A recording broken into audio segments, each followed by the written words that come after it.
that's the practice that is tuning in and Yeah. finding that the focus. And I always say, what we focus on, we find, what we focus on grows, and what we focus on, we become.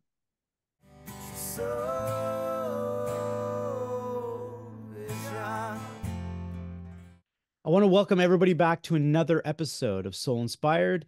Today, I'm really happy to have Carla White with me. She is a resilience expert and she actually deals with women and helping them find their joy. So I'm going to dig in deep with that. We're going to talk a little bit about what that means. But first of all, thanks, Carla, for joining me today. Thanks for having me, Joe. It's such a pleasure to be here. When I first started up the podcast, I was hearing from different people, and I was kind of gauging the direction I wanted to go with the podcast at the time. And I remember getting your message and your energy, and I could feel your energy. I'm a big energy person. I can feel energy just even through, I really do believe it, even through the words that we use when we text people. I think everybody doesn't really realize how much that can go a long way in business. I'm sure you can probably agree with that. And so I really appreciated your message. So I'm just happy to have you here.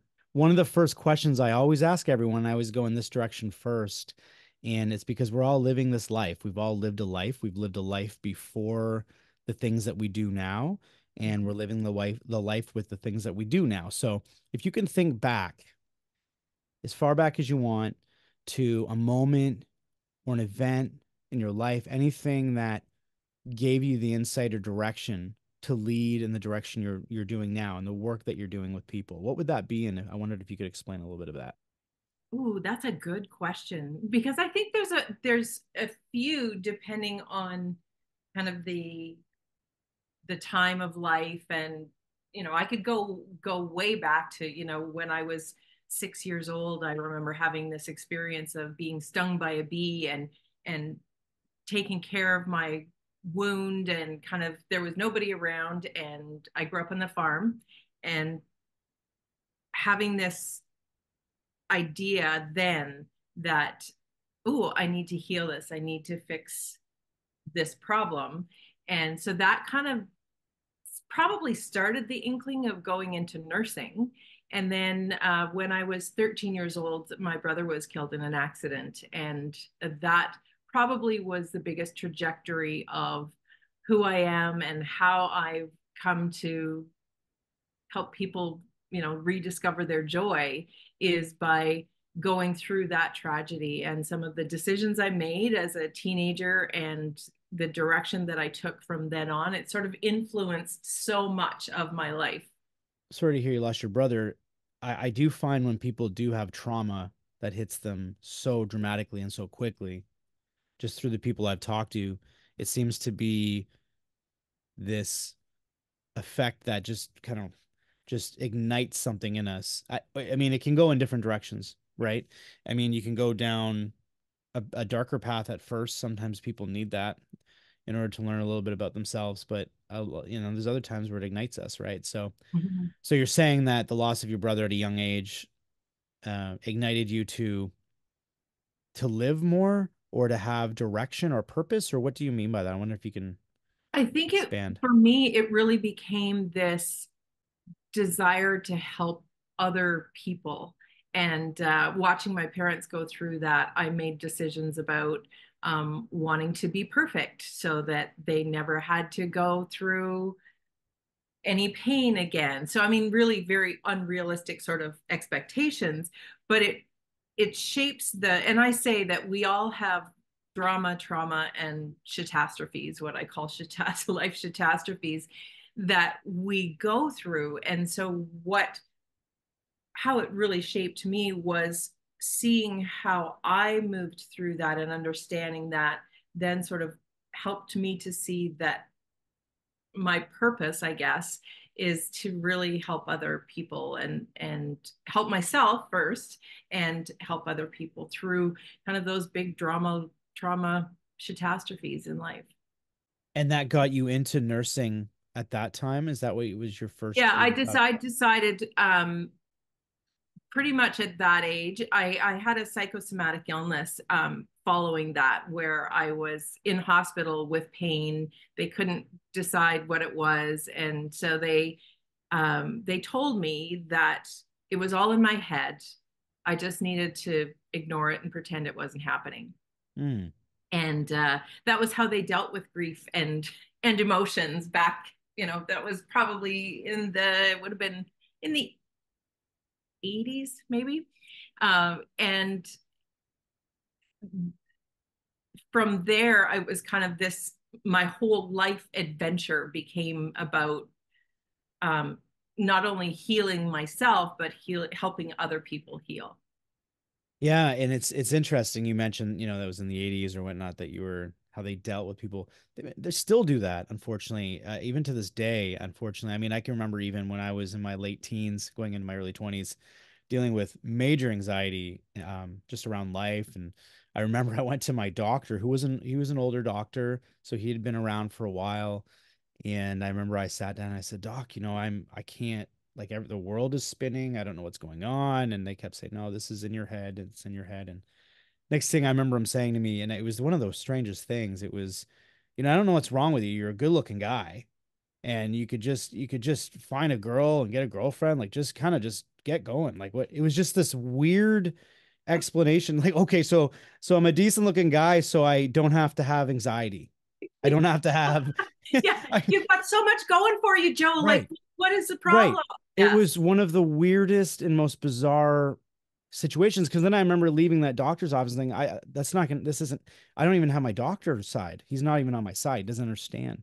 And it took a lot of years of me finding different, going to emergencies and talking to nurses, and then going to talking to some, some like talking to counselors and things that made me kind of come to terms with things. But that goes on all the time, and it still does, unfortunately. So, um, it's great that you went down the helping field into the nursing.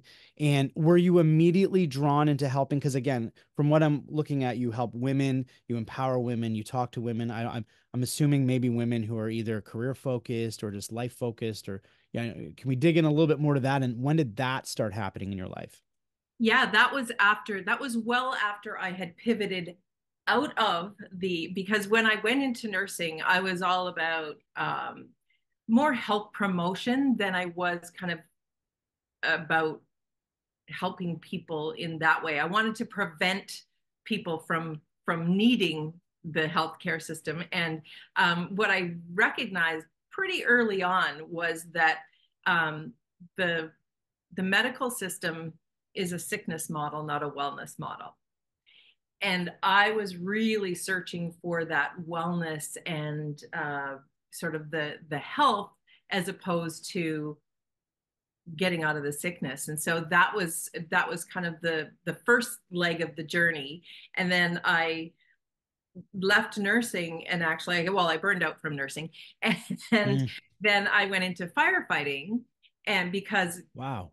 yeah, so I became a firefighter, and it all seemed to be around this whole idea of helping people navigate crisis and chaos. Mm, And I recognized eventually that that was what was going on inside of me, was that crisis and chaos, and that I was like this high performer and high, it was all about um, high achievement, and was very always very interested in the um, what's the word I'm looking for? The self improvement. I was the queen of, self improvement, because I had this idea that there was something definitely wrong with me, or that I needed to be better. And I think that that's the message that mm, we get often from doctors and from people, is that if you've got this going on inside of you, that there's something wrong with you. And it's not. It's just that we're learning and trying to rediscover or discover who we are. And as we go through this, we have emotions, we have thoughts, we have coping skills that we've learned. And it really took me a long time to kind of get to that place. And so after I was done firefighting, that I became a stay-at-home mom for 10 years. And that was when I was first diagnosed with depression and anxiety, was at that time. And it wasn't Uh, until after I started working with Jack Canfield and I became a success principles trainer and then was on his assisting team that I started to delve into that inner dialogue, the inner critic, which I always called my angry housewife. That was my show, was Confessions of an Angry Housewife. And that was really sort of the pivotal point of when I started to work with women, and I started my business to work with women. It was more sort of my own personal development journey. And I really want to change it from personal development to personal discovery, mm, I like that. because it's so, with personal development and human potential and all of that, it gives us this message that somehow we're not good enough as we are, that we always need to be, this constant state of improvement. And I think we kind of get into this, it's almost like an addiction of, when am I going to get better? And it was like setting these goals and doing all of this and going after that, and it just got exhausting. And I had to kind of come to this full stop almost of, well, I call it the pause of, who am I, what am I here to do? And uh, really, it was like a healing journey. I am loving this. Going to be honest with you. As I've said before, I don't go too deep in to learn about everybody before I talk to them. And I find it so exciting to learn the life of another person. I just find it. I'm hearing you saying all these things that you've done. I'm going to recap a little bit of what's going on. I have a few questions for you. I Okay. really like this.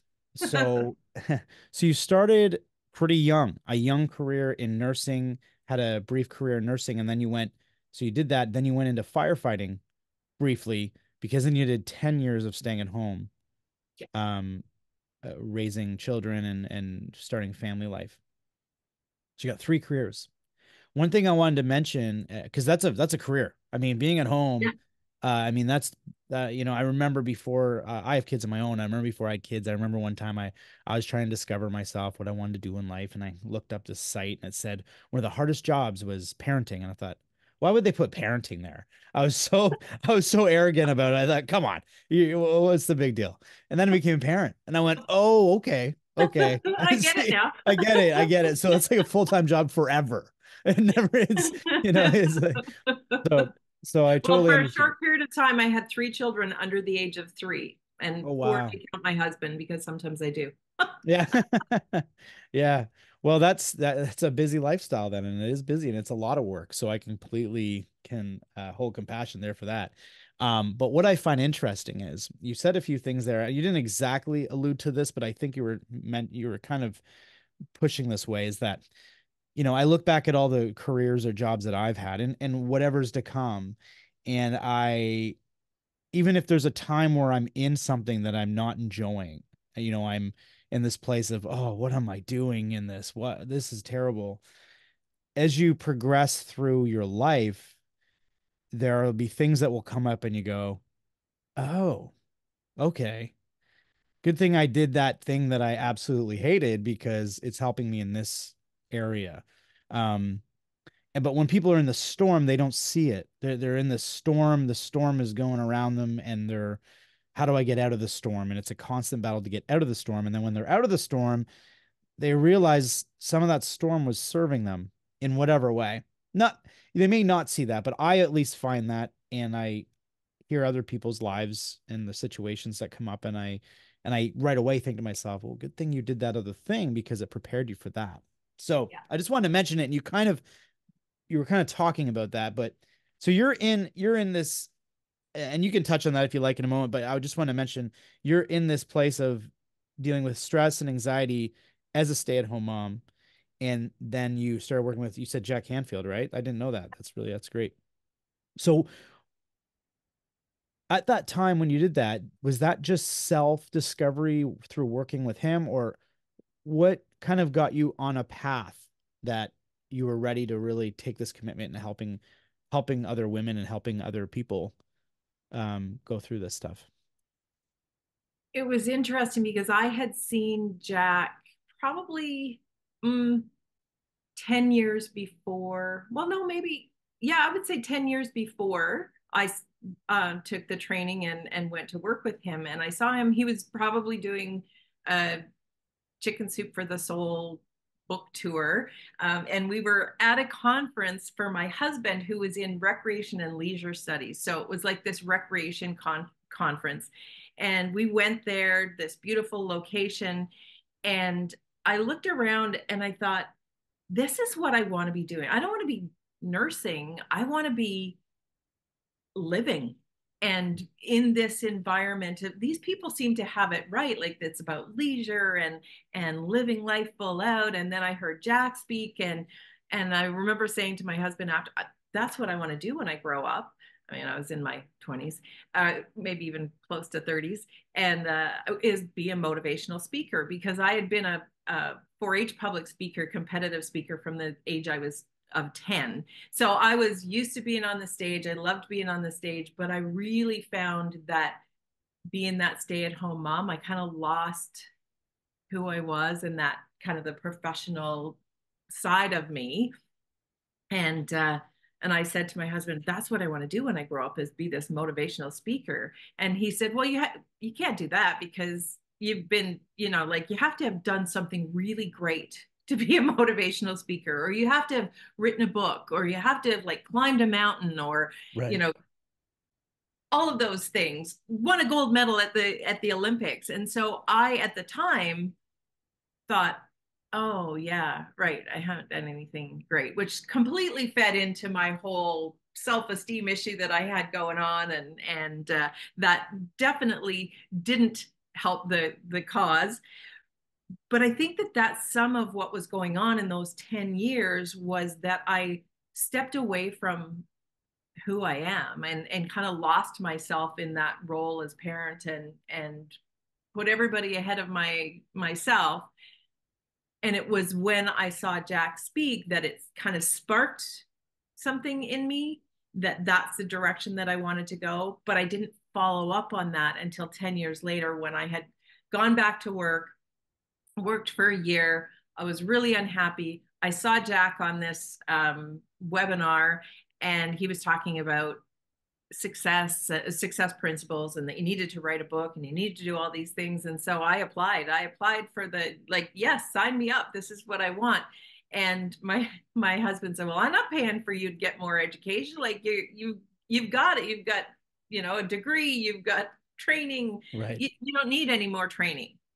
And I just trusted that I needed to do this and I'd figure out a way. And I got a surprise check in the mail for the total amount of the training Oh my from goodness. an inheritance that my mother received that she didn't tell us about and she shared with her children. So that just, it's like the Hmm. universe was just telling me, Okay.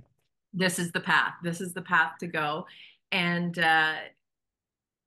worked with Jack, and that full year of training I thought was, yeah, like business training, learning how to be a success principles trainer and speaker.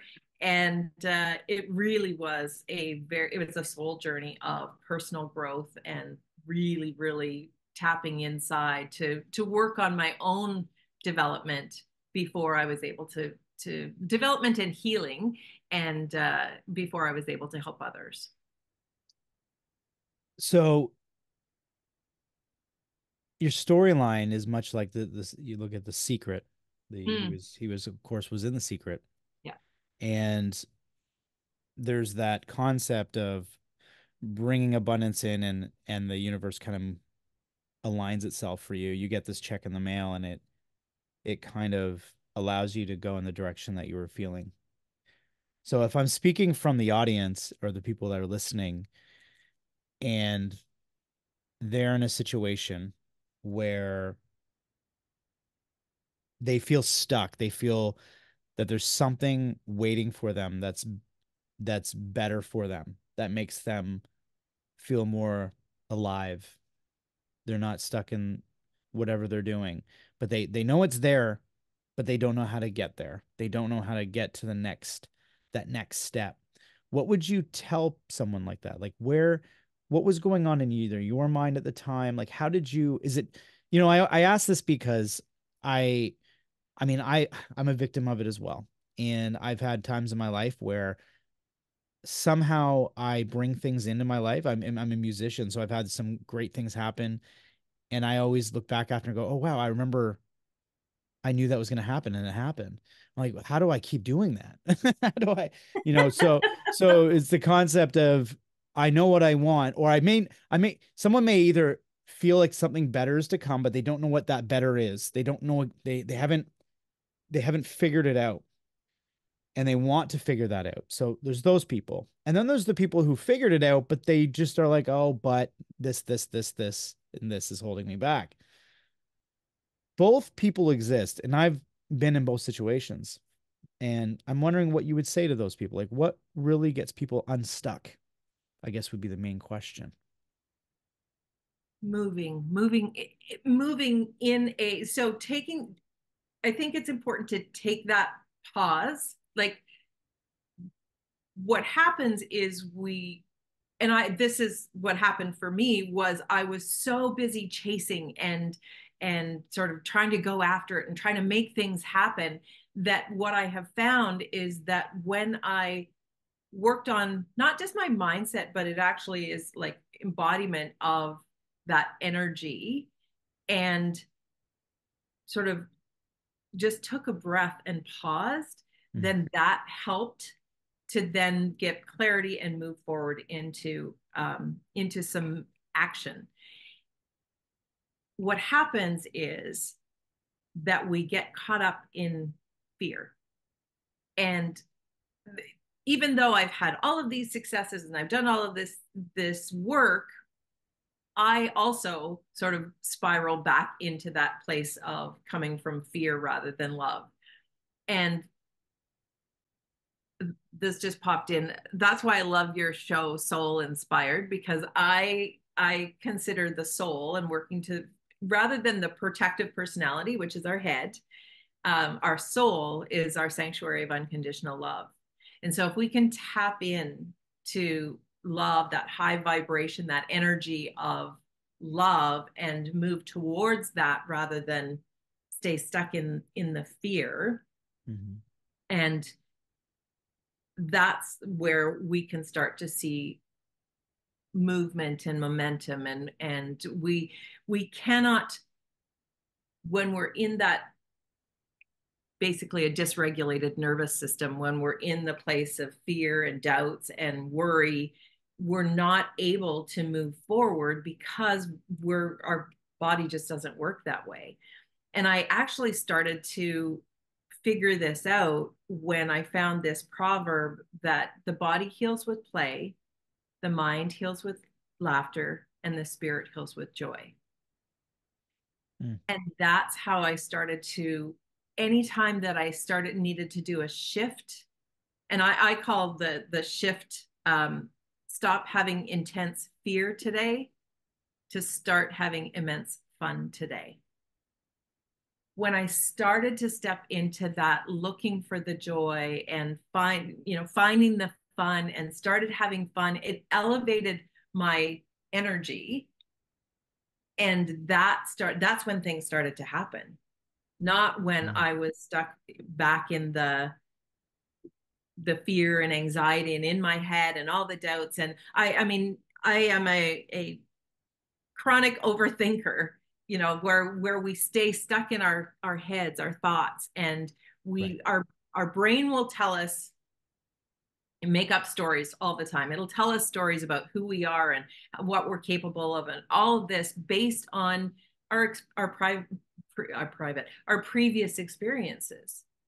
So sometimes it is really just tapping into that soul and understanding that we are loved and worthy, and that when we start to recognize that and surround ourselves with that energy, and that's where community comes in, finding people to surround yourself with.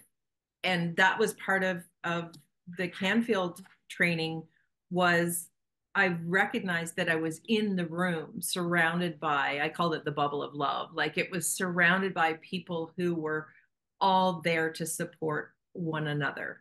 And it was about positive, yes, it's about positive psychology and getting to that place of, but it's not about getting to the, I say I have a PVO about, no, I have a POV about PVO. And it's the positive, my point of view about positive vibes only. This is kind of the message that we get from the self-help industry is, well, you know, you just need to change your attitude. And it's deeper than that. It is Right. because what we need to do is we need to feel our feelings. And that was the biggest thing for me that going through that year was I recognized that I had, well, I chose to eat. I said I feed my feelings. So I ended up being about 120 pounds over my ideal weight. So I have since released that. But it is this idea that we don't want to face our feelings because we feel like, my gosh, I've had people say to me, if I start crying, I won't stop. Right. Yeah. They're afraid, we're afraid to feel those feelings. And until we Hmm. actually just go there, sit with the sadness, and this is where grief counseling and um, there's professionals to help with this, but it is really about recognizing what those feelings are and they're valid, and that we can then move through them. We don't talk enough about, you said earlier, I'm kind of going back to one of the things that you said earlier about the, we go through things. We don't talk often enough about post traumatic growth. Oh, I like that. Yeah. We very much focus on the post traumatic stress disorder, and so I live in a community that was a part of Canada's largest, most expensive natural disaster, where a wildfire came through and 88,000 people were evacuated in one day, and then we were out of our homes for the shortest was we were out for 29 days out of the city, and many other people who lost their homes were out for longer than that. And going through that as a community and a family, that's not the worst tragedy that I've ever experienced, but it was a tragedy, and people afterwards are still, I mean, still reeling from that 7 6 7 years later. And the focus, yes, is very much on that trauma. But once we've gone through that, what it does is it helps us to show, really tap in and show who we are and what we're capable of. It's like Hmm. when we go through these, it's like, wow, there was things that happened that I recognized, like, wow, that's a strength that I got from these other experiences. And so it's really kind of that is focusing on your strengths and what is fantastic about you, that is that place where we need to shift. And that's not always easy to do on your own. Yeah. I love all that. And it's fun. It's not funny, but it's, unfortunately, sometimes through disaster, it's what we see after the disaster is some of the most beautiful work of humans possible. I've seen that with hurricanes, and you see those all the time. All of a sudden, everybody comes together. But when your day to day is going, that same person is actually honking at the person in front of them, and in traffic.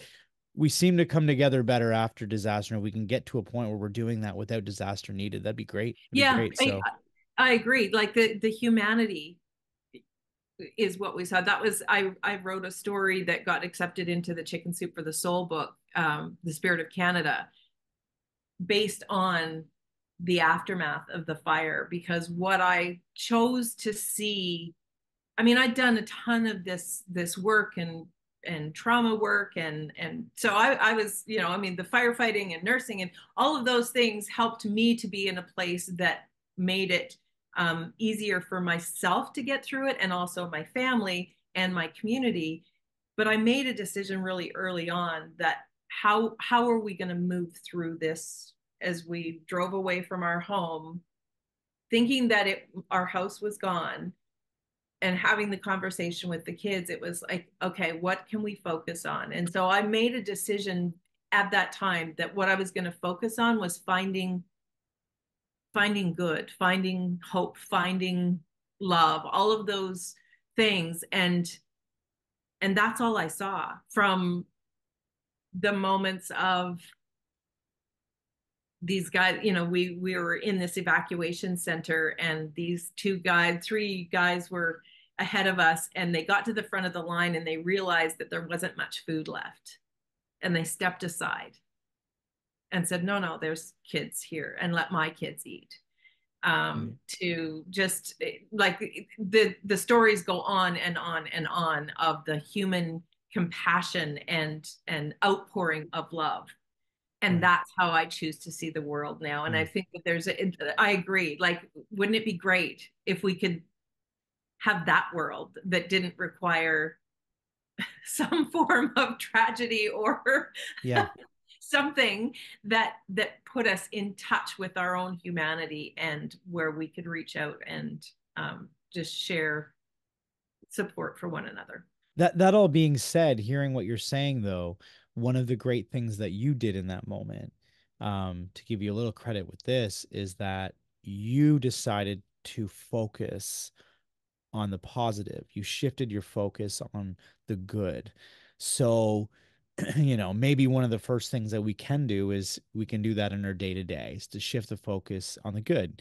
There's always going to be things that'll come up, but don't focus on it. Try your best to give less attention to that and more attention to the good. And I think that that alone could change it, could Mm-hmm. change your life. And the other thing I found really interesting that you said was, I mean, knowing that you work primarily with women, um, that that it's okay for us to have feelings and to express our feelings. I grew up mainly raised by women, and so I became somewhat of an emotional guy, more so than most of my buddies growing up, and I've always been that way. Maybe the music brings it out of me. I'm more soulful, so I get more emotional easily. But as a man, I do know that I do hold back a lot too. And the older I've gotten, I've noticed I do it more. So I always have to continue to work on that, because I don't know where that comes from. But I guess I was surprised to hear that you deal with that, which means you see that in women. And then I think to myself, and I'm thinking out loud right now, but I think to myself, the world really has shifted a lot. More women are running large corporations and companies. There's more stresses on women to do what men used to do in our past. It's just historically true, Mm-hmm. that more women are now in power positions, right? And so I wonder sometimes if the stress of your life, if the stresses of those things can cause that. I guess I'm leading into a question here, and I'm sure you deal with a lot of people who want even more success in their life. And I look at even my career field of music, and I look at the entertainment industry, and I see people who get to the very top and traumatic things can happen. Some of them take their own lives. Some of them, um, they can't deal with it. And yet, from what the average person would think, they have everything. They've got what they love to do. They've got all the money in the world, and somehow they still aren't happy. And I guess, how do we find, what advice would you give to someone, or what do you do if you're working with someone who does find themselves in a position of success, but there's still lack of happiness? What do you normally see? I'm wondering if you could tap into that a bit. What I saw in myself was achieving all of these milestones and becoming an author and all of my successes, and getting to that place and inside feeling like I still wasn't good enough. I still wasn't, where I needed to be. I had all of these doubts. And again, that comes back to sort of living in my head and not uh, tapping into my soul and really coming from this place of, yes, you're 100% right that shifting the focus and starting with gratitude. And gratitude is a there was times in my life when I'm like, gratitude, no thank you, I'm miserable. But it's finding little pieces and really sort of getting very present with the here and now, and recognizing that, where I'm at right now, is this where I want to be? And lots of stress actually comes from, or anxiety comes from, this place of um, recognizing that where you are and where you thought you would be, or where you think you should be, or where where society says, or you're sort of, it's all external kind of validation. And that's what I recognized, was that a lot of the things that I had achieved in life was all sort of chased after by me trying to prove that I'm worthy, or prove that I'm smart enough, or prove that I know that somewhere in there I've had some experience, and I don't remember when, but at some point I didn't feel smart enough. Mm. And so I know for me that one of my, I don't call them triggers, but one of my prompts is that when I go to that place of not feeling like I know everything, um, I I'll take a course, or it was like I would take a course, or I'd hire a coach. And I recognized I was giving away my power because I wasn't tapping into, I do know, but I didn't trust myself. I'd learned to not trust myself. And so that's that piece. It's like tuning in instead of looking for the external validate. And that's really that place of, yeah, these people that have this external, they look like they have it all, Mm-hmm. but inside is what really matters. And it's Right. tuning into that. And so meditation is a huge, I learned that from, that's what I wrote my book on, was my experience of doing a 10-day silent meditation retreat, which I had learned from Jack about. Meditation is really one of the tools that are used to help with this whole success, and really just living is tuning in to our own wisdom. And so I took the 10-day silent meditation retreat, and it's a little funny because I'm a high achieving, uptight, like I spent most of the time in this 10-day silent meditation retreat thinking how I'm not getting this. Like, is anybody else getting this? But I couldn't ask anybody. Right. So Yeah. it was kind of this comedy of errors of going through this experience. But it really, that's the practice, that it's tuning in and Yeah. finding that the focus. And I always say, what we focus on, we find. What we focus on grows, and what we focus on, we become. So it's Wow. this idea of focusing inside, tuning in to what's going on the inside, is going Right. to help.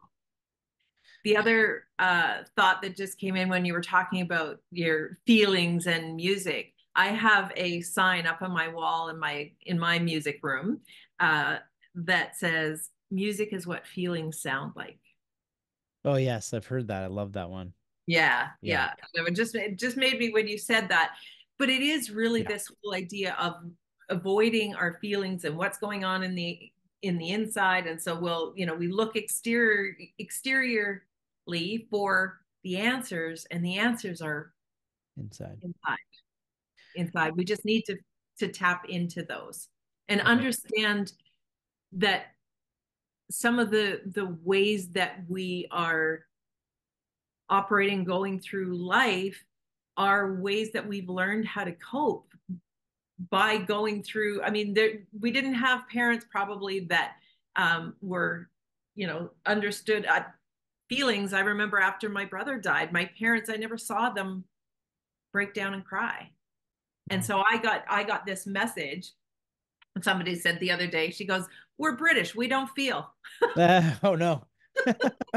Yeah. And it's like, well, yeah, I came from that background of, strong. I remember sitting at the funeral being really annoyed by the person behind me that was sobbing so loud. It was just kind of this idea Really. that somewhere I got the idea that in order to be strong, you couldn't show your feelings because feelings were weak.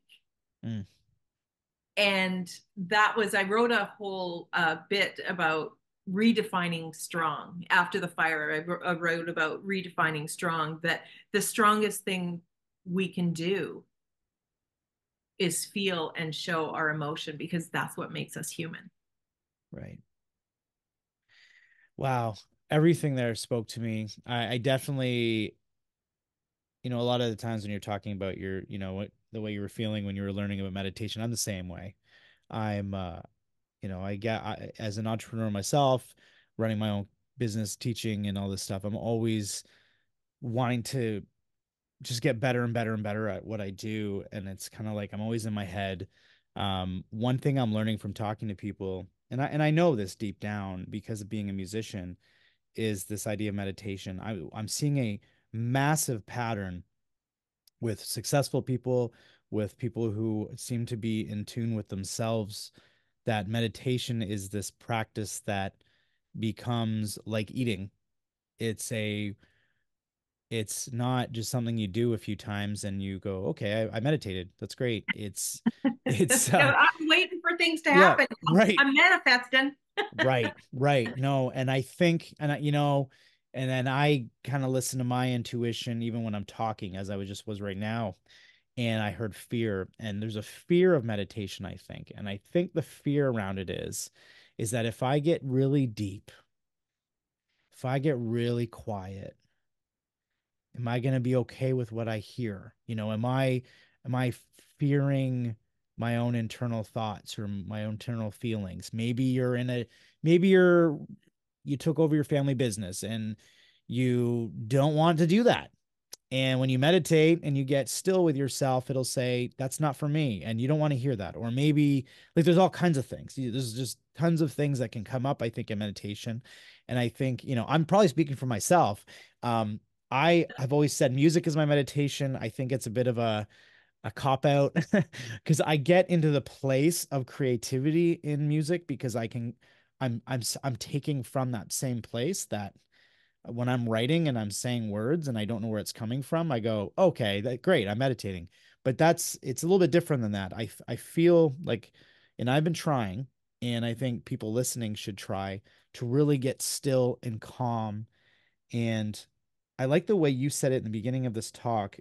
You said you, I don't know what it was you said. You didn't say meditate, you meditated, but you paused. That was it. Yes. You said you paused. Um, and I think just pausing, because as we all probably can notice, even listening to this, you probably have a plan for the day, whoever's listening to this, you and we don't pause, especially now, with these things and these phones. And it's like, okay, well, if it's quiet, I need to busy my mind. And Right. it's addiction, and we're getting so lost in that. And I feel like that's why I'm doing this podcast. I feel like that's why there's people like you, why there's people like everyone that's coming out and trying and seeing the world a little bit different. We're needing to reset, because Yes. if we're not careful, that other path isn't good. So we need to come back to, is the word homeostasis? What's that word where you are one with everything? Yeah, it's like this, you're whole and complete as you are. Mm, And this idea, I remember being terrified going into this silent meditation. Like, will I like the person that I find there? because Right. I felt so lost. And it's like this fear of, what am I going to uncover? Ooh, and, is this deep, dark stuff going to come up?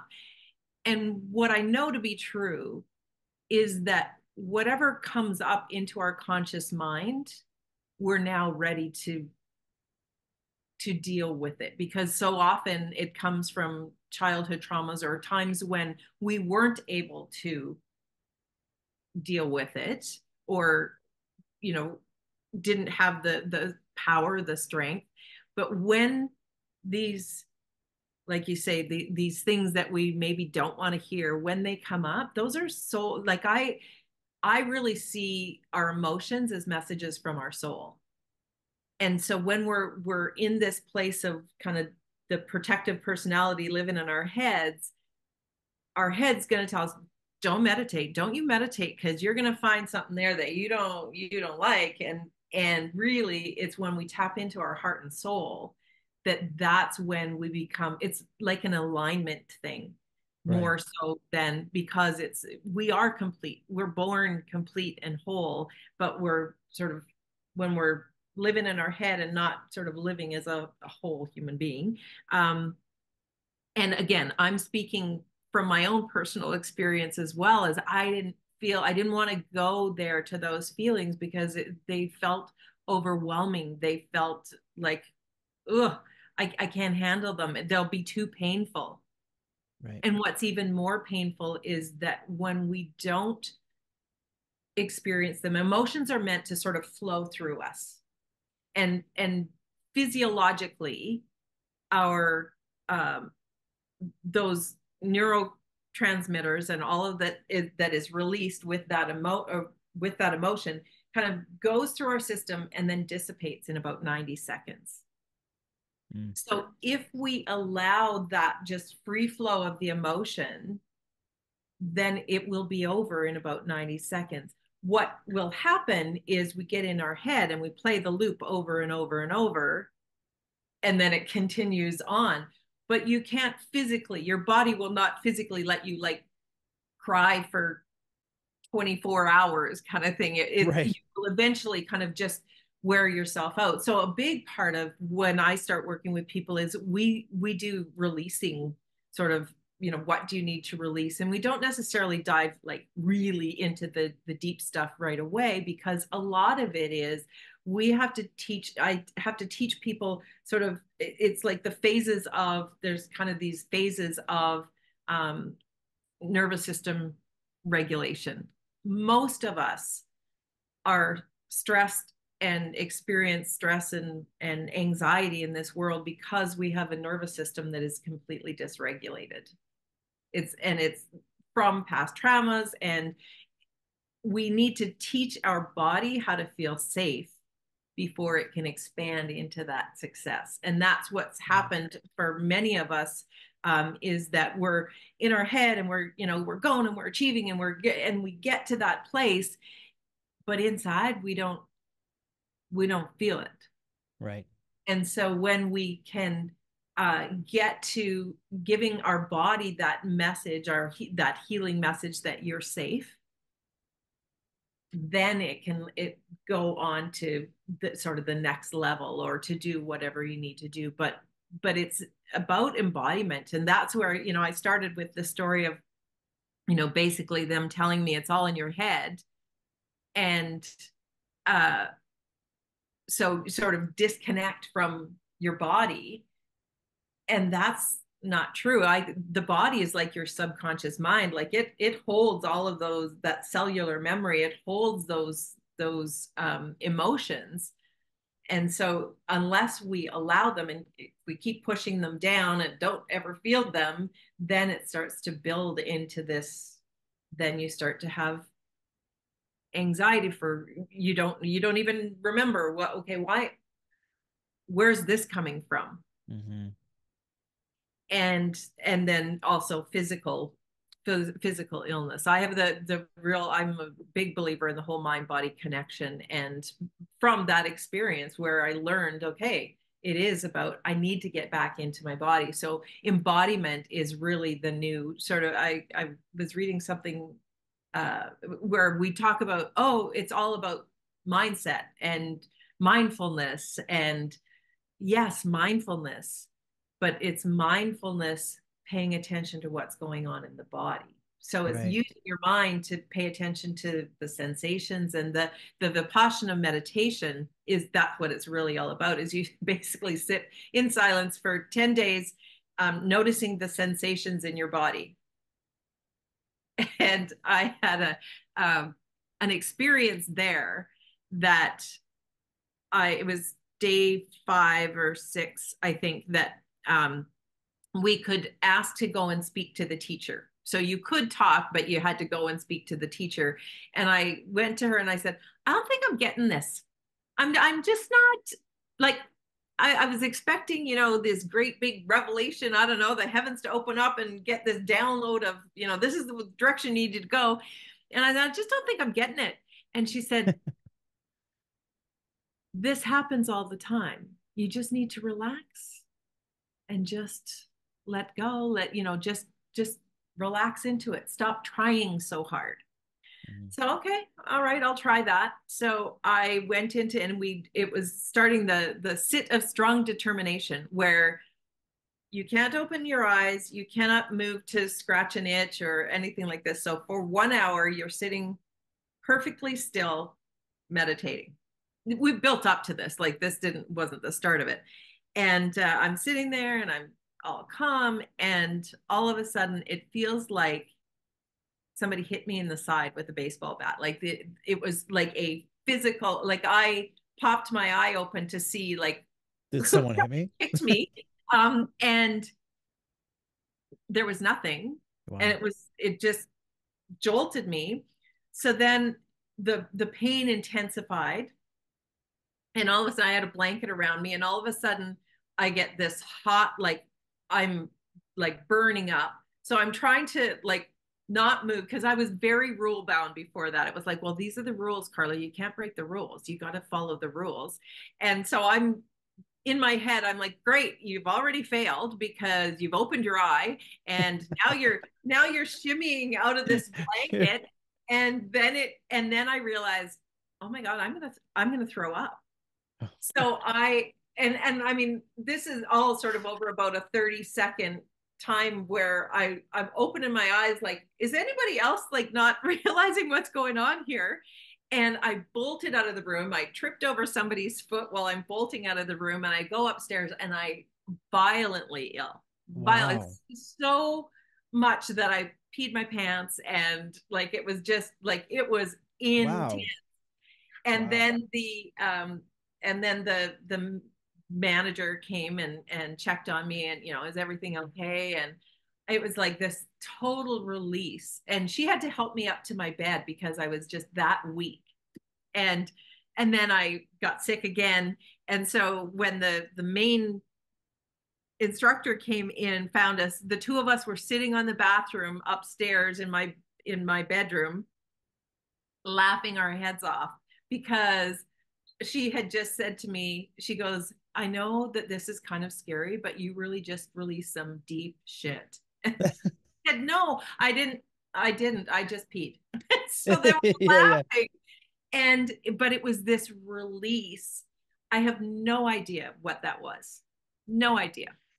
Okay. I want to But it jump was in with that release. for, yeah, I want to jump in on that in a minute because, oh, okay, there's a few things I want to mention. I'm a very visual person. So when people are talking, I remember I went for past life regressions and they loved me there because they said, you are like the best candidate we've ever had. Because I was seeing myself as this Greek woman in a past life. Who knows if these were real past life regressions, but Yeah. I'm very visual when I get really lost in something. And when you were talking, I was visually seeing things. I also think that I'm a little bit I don't want to go too woo woo, but I think I have a little bit of like a ability. Um, Yeah. so I feel like something came to me there that I'm just gonna speak to my listeners and everybody about, and it was that when we're busy, when we're living and busy, um, we're filling a jar up.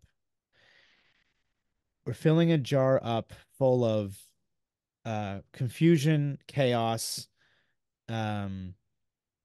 and like a I see static, I see Mm, jumpy, busy, static, busy. And when we meditate, we're opening the jar and we're releasing what has been put into this jar. So I was seeing that with you. I was seeing the intensity of you had all this stuff, I'll say stuff, yeah. that was built up, and you're busy. I don't know if it's an A personality type that gets really busy. Like I'm the same way in my mind. Um, and you finally allowed yourself to go into your pause, into your meditative moment. Um, and then started noticing the physical reactions in your body, and then a complete release. As I was going down my spiritual journey, learning about near-death experiences, people that had experiences, I learned a lot about something called, I'm sure you've heard of it, ayahuasca. People use these ayahuasca Mm. retreats. They go off and do this if they're at that limit. Some people do it just for fun. I wouldn't do it for fun. Some people need to do Yeah. it. They find there's no other release, so they go out and do this. But and from what I've talked to people about, they've had those type of releases where they go into this experience. Next thing you know, everything that's in them's coming out. It's sort not to get too visual, but the body has a way of releasing the energy. And I think in what you experienced is you released it. Luckily, not too much, but it was enough that you were like, wow, that's a release. And so, again, that visual of the constant daily, the constant nonstop, not stopping our minds, and it builds. And it's like a layering effect, and it doesn't just go away. We're layering that up, and sometimes we're even worrying and busy in our minds before we sleep, and then we fall asleep and it's still going. We wake up the next day and you're back to it. You're getting food ready for your kids. You're back to getting on the road to go to work. You don't take that moment. And so I find what you're saying resonates with me, and I'm hopefully it resonates with other people, that we need to find that stillness, that calmness, that pause, whatever it is, whatever your form of meditation is. um Again, I think I have a little ignorance towards it in saying that just when I write, it does release. I think it does to a point, but I keep putting this on me in all these different episodes. I say I need to get my meditation practice down better, because I look at all the questions I'm going to ask you, and we've been talking for close to an hour here, and I think to myself, a lot of these questions can be answered through meditation. I think to myself, one of the questions was going to be, how do we get stuck in our own way for wealth? People want to get all this, they want to make money doing what they love, and yet somehow they get down this rabbit hole of not making any wealth. Well,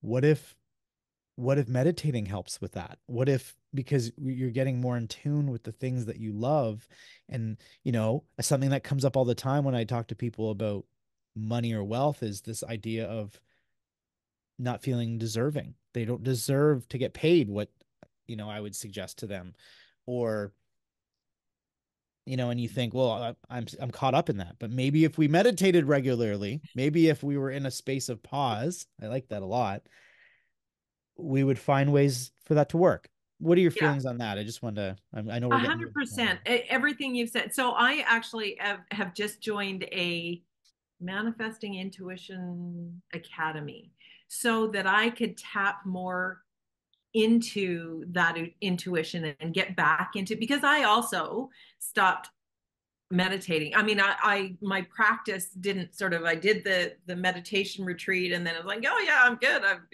I'm all fixed. I'm good to go. But it is a practice that we need to do. And so I have not done the Vipassana format until recently, when I went sort of in 2023. I kind of had a bit of a, like, what would you call it? I don't, not really relapse, but I really felt like I was kind of in this place of, I had a couple things happen in my business that didn't work out. And then I kind of spiraled down into this little bit of a pity party, and kind of, I wasn't able to get back into that high vibe living kind of thing. And what I recognized was I wasn't taking my own advice, and I wasn't doing my meditation practice and tuning in and really focusing on that. And part of that is the idea that um, it is really just about sort of focusing on getting quiet, focusing on our thoughts, what are going on. And I think there's someone out there that gave people the idea that um, meditation is that you have to stop thinking. Like, you don't think, you got to stop thinking. That's like, it's like telling you that's what your brain is meant to do, is think. Right. So it's like telling yourself, okay, I'm going to stop my heart beating right now. Okay, that didn't work. Same Mhm. thing. You cannot stop your thoughts. What? And there's many forms of meditation, but it's this getting quiet, noticing your thoughts, noticing your sensations in your body, and that just even 5-10 minutes a day, noticing without judgment. And I think that's I mean, uh, so many people are worried about what people think of them. And I can honestly tell you that I used to say that my husband was a critic, or judged me, hard judged me, and I thought he's just an amateur compared to me. I am so much better at judging myself than anybody else could be. I mean, that is the biggest message, I think, is that we are our own worst enemy, in that we're criticizing or putting expectations on ourselves and beating ourselves up, when in reality we don't need to, but we feel like, oh well, this person is judging me, or they're worried about what other people think, and it's really ourselves that are the issue, like how Right. we. So it is getting to that place of gratitude for who we are, and recognizing just what are our thoughts and what are our feelings, and that they're valid, and feeling them, allowing yourself to feel them. Have a, I say sit with the sadness. I still do that. I Right. still, and I have to put it in my schedule in order to do that. And it's like a clearing, sort of clearing the energy, is what I'm learning in this, in intuition. Manifesting and intuition is about, yes, it's about meditation, but not so much in a certain form, but being mindful of what's happening in my body throughout the day, and tapping into the seat of the soul, um, Right. which is that place of love, and where my inner critic, I just started to embrace her. And it's like, oh, I'm not trying to push you away anymore. Like, that's the other thing. I think we try to like push Mhm. away the bad thoughts, or push away the criticisms. And really, it's just, it's okay. It's, Yeah. like making friends with your inner critic, I think, is the biggest thing. And yeah, that no, that's great. And I think that's why I said it. It's not just a one and done type thing. This is a Oh, life change that people should make. And I to talk to my musician friends out there really quickly, I keep talking about how I say music is my meditation. I think to a point it is, when I write songs, there are, because what you spoke about just now is, you said, your mind is going to keep thinking. That's what our brain does. Our brain. I shouldn't say mind, because mind and brain are two different things. But your brain, the thoughts that go through our human body, that's our thoughts. They're continuously going through. I think they work with our spiritual self too. I think yeah. we're a lot more than what we think we are. But my point is those thoughts aren't going to go away. The things coming through our mind are not going to go away. And so I think it's about bringing awareness to those, because we're not bringing awareness to it in our day to day, because it's on autopilot. We're Mhm. walking around and having negative thoughts or whatever it is, and we're not even aware that it's happening. So I think what meditation can do is bring our awareness to our thoughts, to observe them, because we're maybe not even listening. And then if we hear the right things, we can ignore the, you don't have to sit on the things that don't uh, make you feel good, but embrace the things that do, because that's what happens when I'm writing. Some of them are some people might think that, when you're talking about emotion, or when you're singing about emotion, or it could be feel negative, but that's the that's the release. So as a Mhm. musician, I'm releasing those feelings through the words, and then people listening to the songs they're embracing the words because my words are allowing them to feel the feelings they're Yeah. not allowing themselves to feel. Not to get too complicated, but that's essentially what I think writing music has been for me. So I think though that it is good to adapt a 5 to 10 minute daily meditation just to hear yourself, um, to be aware of your thoughts. So I love that. I really like that. With just with the work that you do, where can people find you? Like, what is the easiest way to find you? As On social media, you can. I've got it's what's my handle? Laugh with Carla. Oh, I love it. Laughwithcarla.com will take you to my website, and that's Carla with a C. Laughwithcarla.com, and that's Yes. that's also the social media handles. Social media is Laugh with Carla. And Yeah. My that's my 20-ish, 20, I don't know, 23, 22-year old said, Mom, I don't know that you should probably change that. But I mean, it really where I sort of I was asked to do a stand up for mental health and talk about my which is how I sort of became this humorist and kind of started to look into fun and play and laughter as kind of a solution or a healing property is when I did stand up for mental health and did this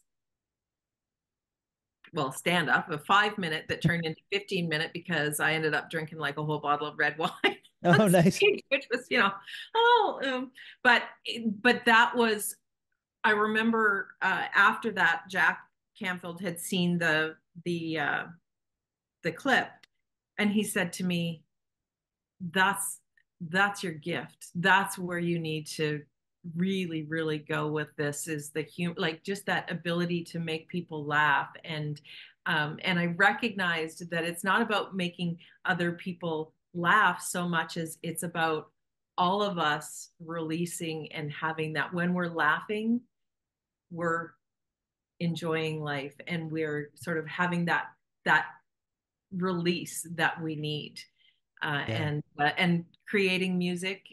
Like, thank you for the work that you do in the world, because that is really about our creative expression helps other people. Music also heals. right. Well, thank you. And you said the word enjoy. Enjoy. I'm hearing all these acronyms or these things people say now. Joy. Yeah. Laugh with Carla is a joyous name, so I understand why you keep it because I I really do and I didn't touch on it much in our talk, but the idea that we don't have joy at times, if you don't have joy, that's a recipe for disaster because I think it leads us to a place of wondering what our existence is. Mhm. Because if we're not enjoying life or in joy, then then what are we doing? And I believe that I love that. I think that I can speak to that. I know that that's something that I need. I think everybody needs that. So, and that can be anything, right? Joy can be just the little things. It Yeah. doesn't, yeah, You're watch a pet playing, or or children, being around children. Now I'm going to say I was not very joyful. I didn't enjoy the moments, but that was so much because of, again, where I was at. I was just, I was in a not great mental and emotional space when I was doing that, unfortunately for my children. However, it is this. I mean, that's some of the work that I do. With women, I have a retreat and we create a joy list because we're not tapped into what brings us joy. When was the last time I had fun? I just recently shared, or I don't know how long ago, but it's that 6 year olds laugh like, I don't know, 400 times a day or something, and adults laugh very few times. mm, And it's this idea of be six again. Like, give ourselves, and I that's my new podcast is called Permission to Play, which I'd love to invite you on. oh, Permission to play is giving ourselves permission to feel the joy, have the laughter, and to play. I love that. Permission to play. That's the podcast. Yes. Yeah. It's funny. I used to use the same idea that what happened to recess? Why don't we get recess anymore as adults? Recess was that fun moment. The bell would go and you'd be like, okay, put the books down. Let's go play. Permission to play. We need recess again. And it's okay to give yourself a recess. It's like, it's okay. Absolutely. Like what Yeah. happened? We take things life too serious. Yeah. The last question I always ask everybody as the podcast ends is, and it's pretty simple. It can be whatever comes to your heart. And it's the question of, if you think deeply about yourself, about everybody around you, your life, humans in general, why are we here? I think it's to be an expression of our soul contract, of our just the person that we're meant to be, to step into, expand into the magnificent being that we are. I love that. That's perfect. That's perfect. That speaks to so many things, and we could do an entire new episode on just that. But thank you so much for coming on, Carla. This has been a really good conversation. I think a lot Oh, of people get a lot out of it. I've loved having this chat with you. Yeah, it was really nice. And I do want to say thank you to everybody that tunes into Soul Inspired. Please make sure you share and like these episodes because they may be the best thing that could happen to somebody. So thank you so much, and I'll see you next time. So